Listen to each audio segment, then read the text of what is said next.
I started at Sage about 2.5 years ago. I was at a very small company prior to this at a technician level, and I felt like I didn't really have anywhere to go and anywhere to grow. And when I came in to do the interview, one of the first things they said was, "We're all very young and there's a long road ahead of us and nobody knows where they're going to end up. There's challenges every day," and boy were they right.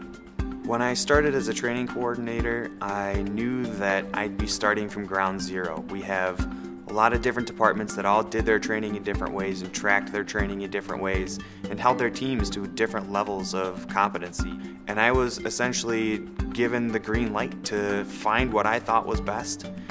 Some of the things I really like about the people that work here is that they knew signing on all of the challenges that were going to be coming their way and how much variation we have in our day-to-day, how much the product changes every day. We could get a new request for something we've never done before, and you can be expected to produce that in just a couple of weeks, but everybody that comes in every day is ready to do that.